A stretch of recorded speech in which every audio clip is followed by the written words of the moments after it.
was elected by his peers. Here's a look back at how we got here.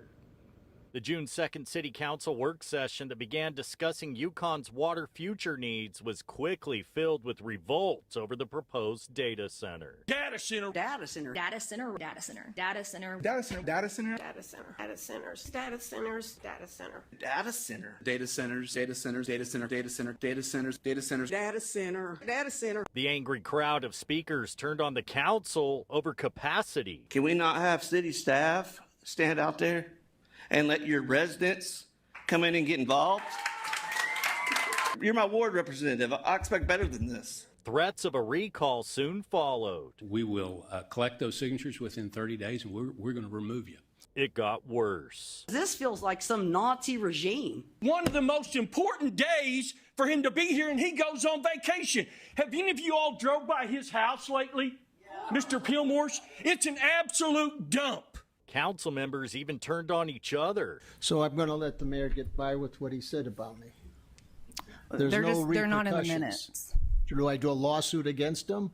4 days later, Vice Mayor Jeff Wooten tendered his resignation. Are you happy with him resigning? Yes, I'm happy with him resigning. I was just hoping that the mayor was going to follow suit and resign also, but he was on vacation. I don't know, he still might be on vacation. Mayor Pillmore was absent again at Wednesday's city council meeting where Zach Castle was sworn in as the new at-large council member until 2027. To the best of my ability. Thank you. Councilmember Rick Caccini is elected by the city council as the new vice mayor of Yukon. Yes. Bledsoe. Yes. Caccini. Yes. Castle. Yes. Congratulations, Rick. Thank you.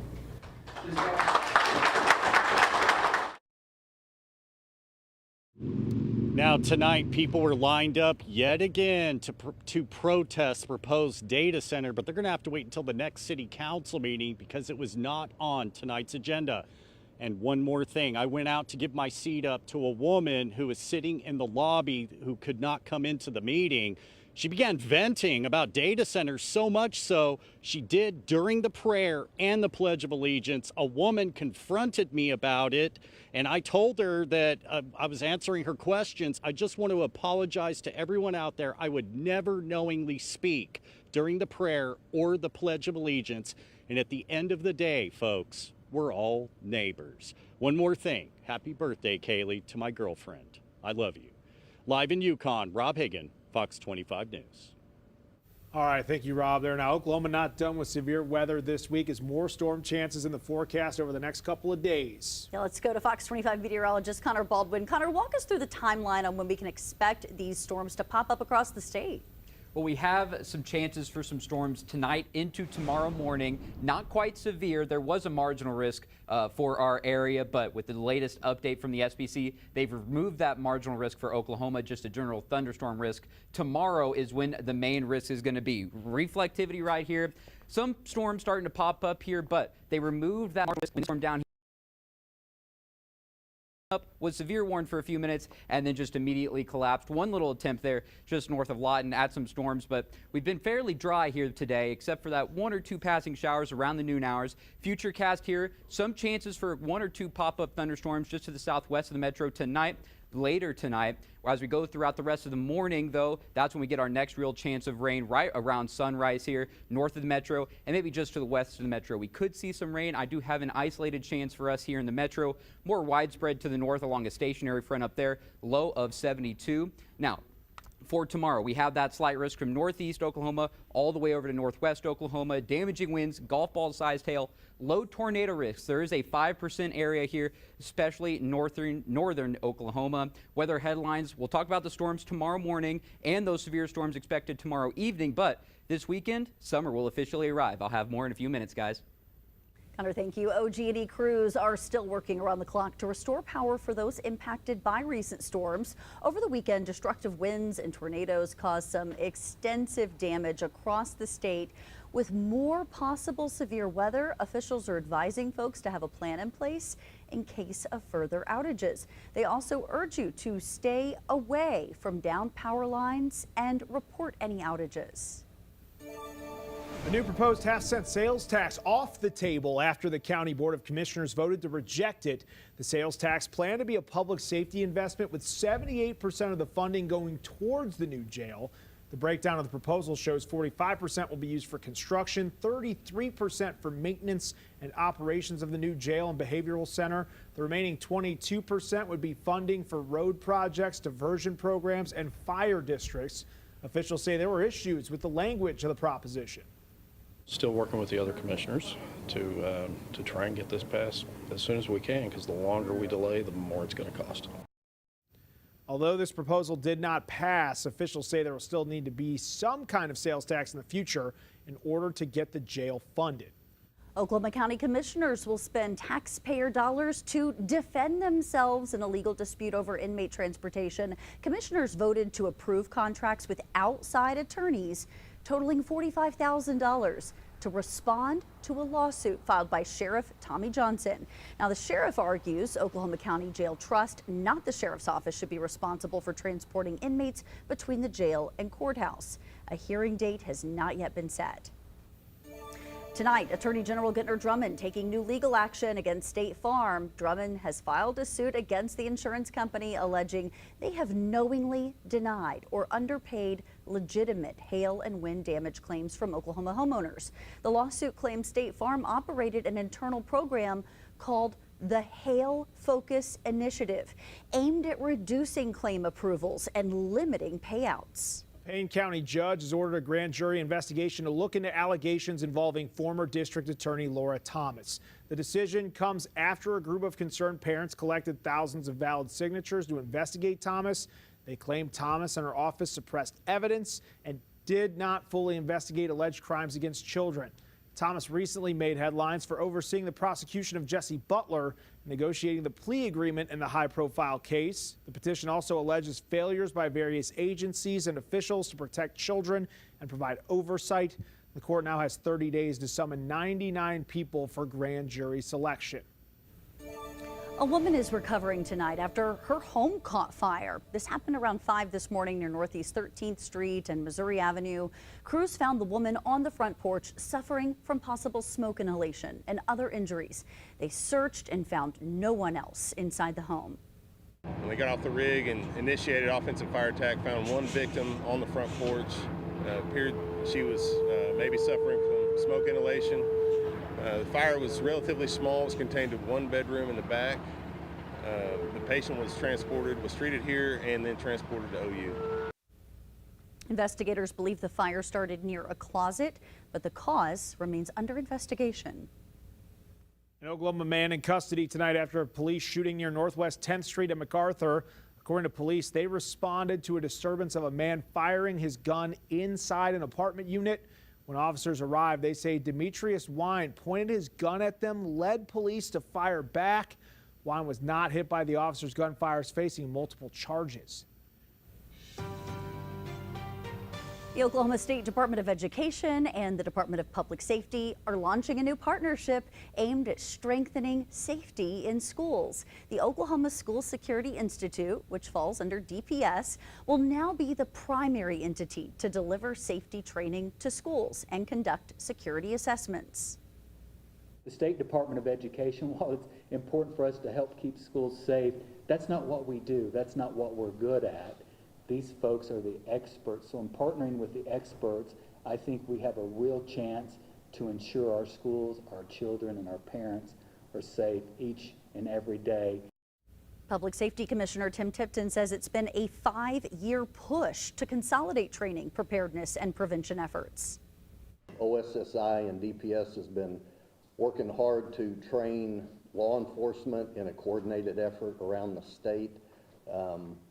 To everything from notification systems like utilizing the RAVE panic button alert system to our Protect OK app, and how students and teachers and parents can send anonymous tips about potential violence in schools through our Protect OK app.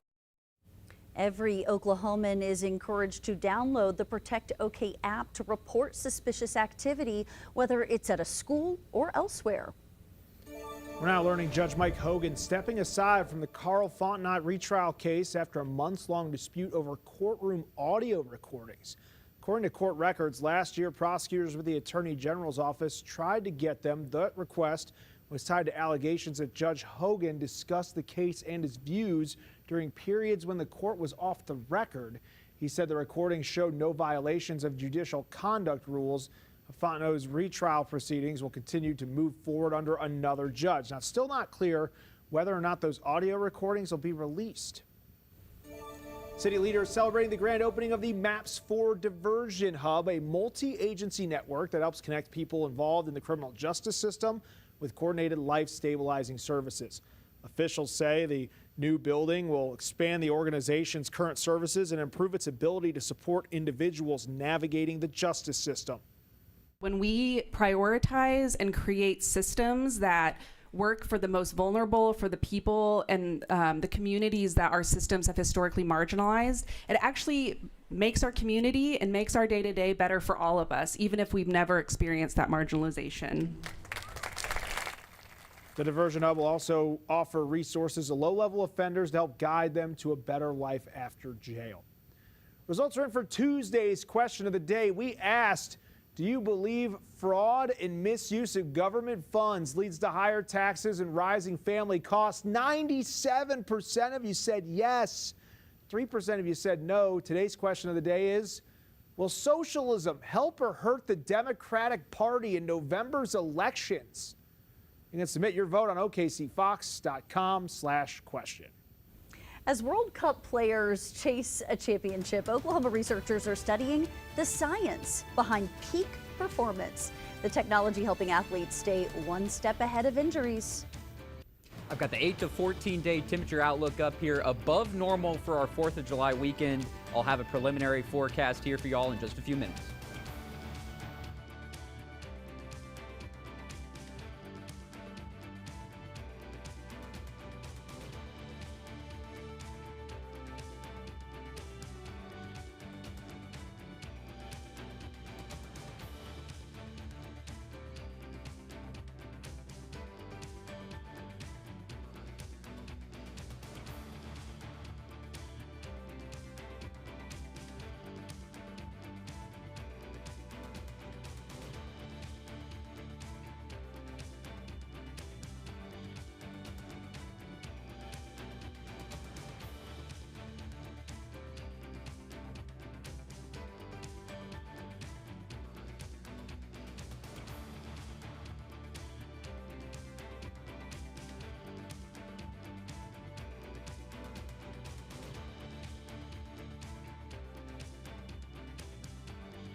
As the World Cup continues, teams are relying on more than just coaches and trainers to keep players healthy. At Oklahoma State, women's soccer players wear technology to help coaches track everything from workload to recovery. So whether it's a practice, a game, or a recovery session, Oklahoma State women's soccer players constantly generating data. And coaches use GPS vests, heart rate monitors, and other tracking tools to better understand how their athletes respond to training. So anything from like miles per hour, their distance traveled, player load, how taxing it was. So like it's almost endless, and then we determine like, okay, what is actually tangible for us. Now, this information helps coaches adjust training, monitor recovery, and reduce the risk of overworking players, especially during a long season. We're able to hopefully see like nice like linear progressions through it, and then I can go to Colin and be like, hey, this is our goal for each day, each week, and then we're building on it instead of just like playing like a guessing game. Now we're taking it inside Oklahoma State's Human Performance and Nutrition Research Institute. This is where researchers are using data and technology to help athletes and all Oklahomans perform at their best. Take a look. Technology, science, performance should be on tap, not on top. Stuff we do in here is we try to understand what are the risk factors for those injuries, such as unstable balance or can't produce as much force. You know, technology is giving us some great signals. It's giving us more data, maybe even better data than we had before, to ultimately make more informed decisions. 3, 2, 1, and go. We can screen a lot of our athletes, younger generation or younger kids, to then look at these risk factors, because if a kid, if they're not moving correctly, if they don't have or they have some type of dysfunctional movement strategy, then that at a sooner age, then we can intervene to then try to rather correct those movement strategies, maybe get that athlete stronger at a large relative percentile to maybe their age group and peers. And so yeah, it'd be incredibly beneficial to younger kids. The voice of the athlete still matters.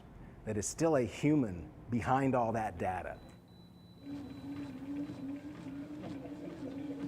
They've been collecting data, they'll be collecting data all throughout the World Cup, and they will leverage that data. They will use that data to modulate and manage their training, their recovery, their fueling, not just to recover from a match, also to prevent or hope to risk mitigate things that could happen in the match that would be maybe an injury or just poor performance. It's not a crystal ball. It is a risk radar. As the world's best players continue competing in the World Cup, researchers say this same technology is becoming more accessible to athletes at every level. We may have noticed some hazy skies out there today. We only got up to about the mid-80s, 84 for the high for Oklahoma City. But again, some of those hazy skies out there, that was smoke from some Colorado wildfires out there. It made its way all the way over to our area, kind of blocked out the sun a little bit, made it a little eerie outside. We did have some showers come through, and then now on the sky cams, just a whole bunch of colors. We got buildings, all different colors. The sky's a whole bunch of colors.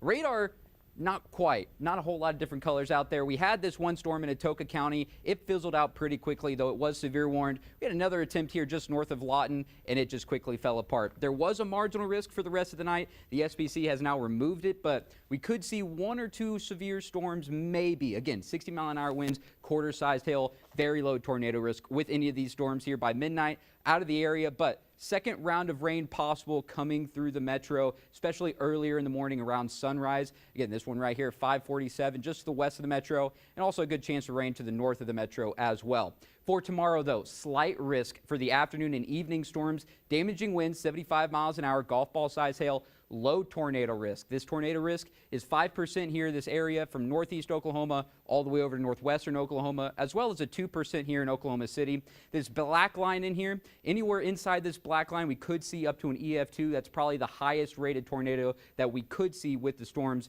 as we go into tomorrow. All right, futurecast 6 a.m. here. These morning storms moving through, and then this stationary front right here in northern Oklahoma, firing these storms 4, 5, 6, 7 o'clock, again, afternoon into the evening hours. And if they sit on this boundary right here, that's where that tornado threat is going to be greatest. We'll update you tomorrow on where exactly that boundary is.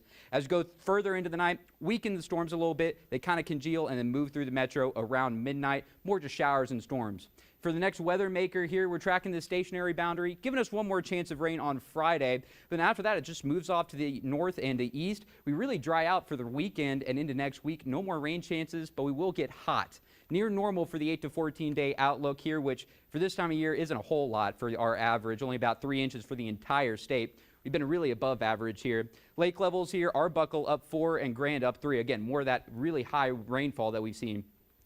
Temperature trend here getting up to the 90s here, 97 by Sunday, 98, 99 into next week. It's going to be a hot couple of days here after we get through these last rounds of storms. For tonight, 72, isolated chance again for those showers and thunderstorms. Day planner here, 82 by noon, 90 for the high, and then those rain chances in the afternoon and evening hours.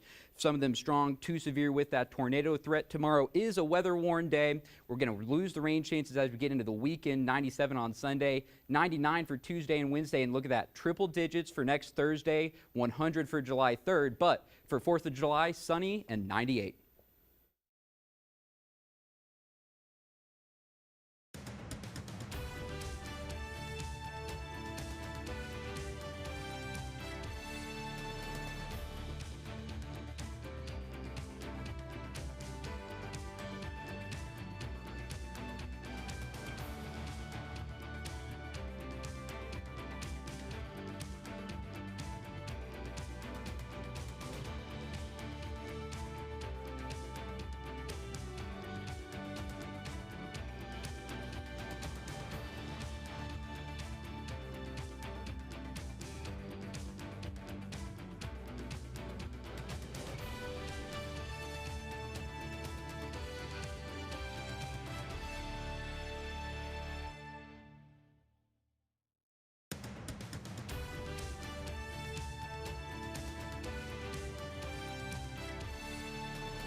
Your next visit to Reno Swim and Slide in Midwest City might be cut short. City leaders say staffing shortages force them to reduce operations. The Aquatic Center typically needs 40 to 50 certified lifeguards to operate fully, but only 23 are on staff.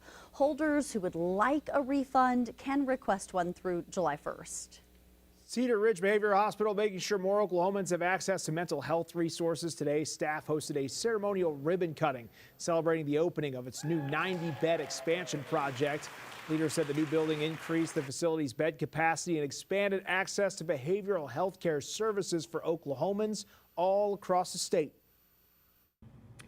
This new 90-bed building marks a really important milestone for us. This is it's an expansion to our current building, and it's going to allow us to serve up to 206 Oklahomans on a given day. And what we know is that there's a huge need in our community. Leaders said the expansion designed to help meet the growing demand for mental health treatment and ensure more patients have access to care. Disney on Ice returning to the Oklahoma State Fair this year with a new production. This one featuring characters and stories from Moana to Inside Out to Zootopia, Frozen, and Toy Story. Performances will run September 17th through the 20th at the OG&E Coliseum. Tickets go on sale next month. All right, one last look here at the 10-day. We have a weather-warn day for tomorrow. Slight risk for severe weather with all hazards possible, including that tornado risk. 5% risk area for northern Oklahoma. After that, we have a 20% chance for some isolated showers and storms on Friday.